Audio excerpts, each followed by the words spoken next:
The Russian Federation abstained during the voting of the draft resolution submitted by Bahrain.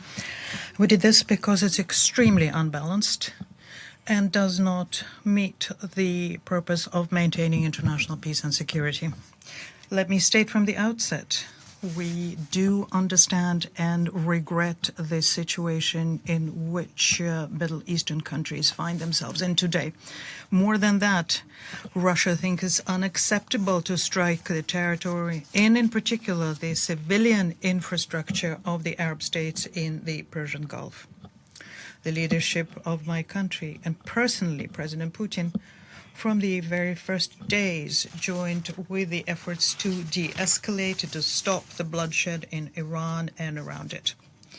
But talking about attacks against countries in the region in isolation from the root causes of the current escalation, specifically the aggression by the United States and Israel against the Islamic Republic of Iran, is impossible and it is unfair.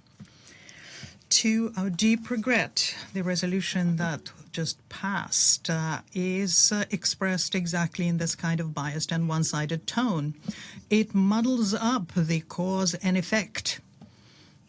And if someone who is not well versed in international affairs reads this, then this person will be left with the impression that Tehran, on its own volition and out of malice, conducted an unprovoked attack on Arab states.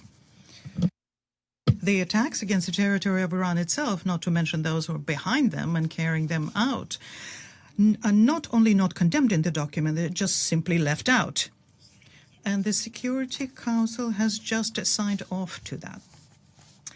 Nor is it being mentioned the fact that the authorities in Tehran underscored repeatedly that their retaliation are not against the country specifically, but the American military facilities and infrastructure on their territory, and are legitimate targets within Iran's right to self-defense under Article 51 of the Charter.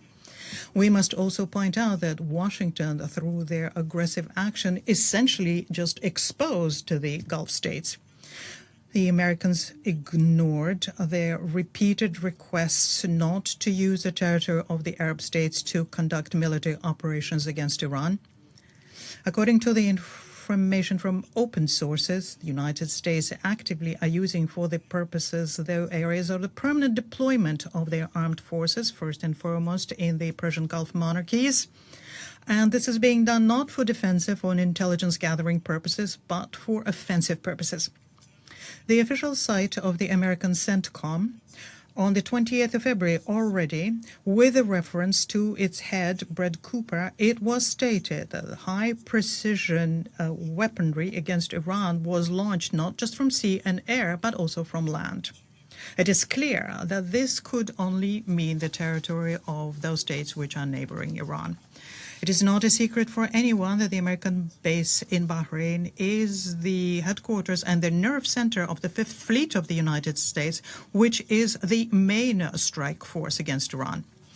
The U.S. Air Force Base Prince Sultan in Saudi Arabia is the main maintenance point for U.S. Air Force. A major Air Force base, El Udeid in Qatar, could be used not just as a major element of the global air defense and NATO global system air defense, but also to deploy the attack fighters, bombers, and refueling planes, and also so as to suppress air defense and for target acquisition.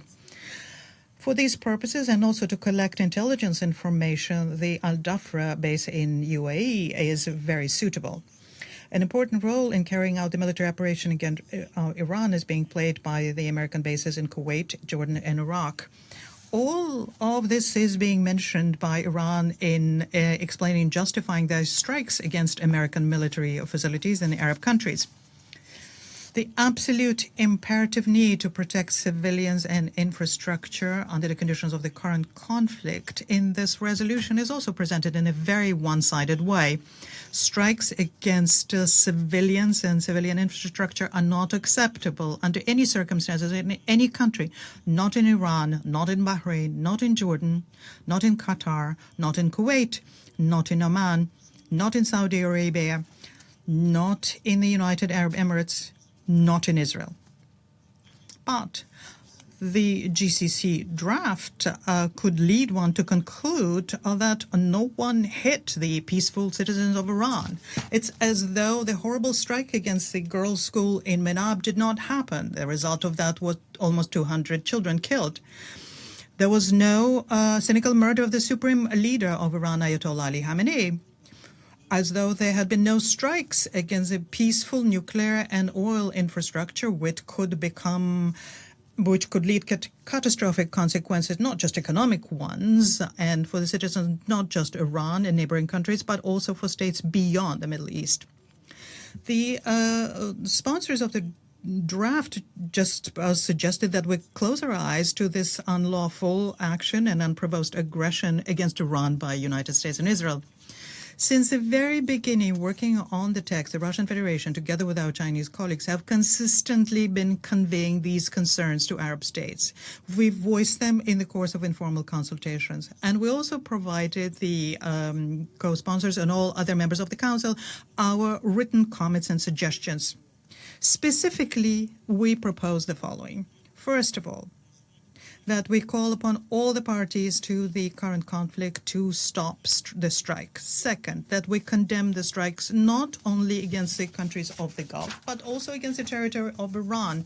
And we express regret having to do with the attacks against civilian facilities, which resulted in the death of civilians and the supreme leader of Iran, and express solidarity with the people of Iran in this difficult time. Third, demand that all states reject provocations or any action that could lead to further escalation. Additionally, we spoke in favor of confirming the need to settle any disputes using peaceful means, and a balanced statement pointing to the fact that the right to self-defense under the Charter is something that the Arab states and also Iran have. At the same time, despite the principled position of my country, in particular the categorical condemnation of the aggression by the United States and Israel, we try to make sure that our language was as restrained as possible without naming the initiators of the current crisis, without calling them by name. When we were working on this document, we were guided by just one consideration, objectivity. But the authors of the draft resolution simply ignored the position of Russia and China. We are most disappointed by the fact that there was a rejection to include into the text the appeal to the political and diplomatic settlement of the conflict. This was done without any explanations provided, as though we were just saying in a vacuum. We think that such an approach to working on the outcomes of the Security Council is not constructive. It's irresponsible, and it is unfitting for the responsible members of the Council. Mr. President, passing such a resolution cannot lead us to peace in the region of Middle East. It will worsen the differences between the key players in the region. And we are worried that the GCC countries, as they try to condemn Iran, could end up crossing out all of the recent accomplishments in trying to restore good faith relations with Tehran and push away for many years a prospect of creating a common security space for the entire region. Furthermore, the positive decision of the Council on this document we just had could be interpreted by bad faith actors, and first and foremost by those who started this war, as a blessing to continue aggression actions against Iran. And we appeal to all UN members to understand this.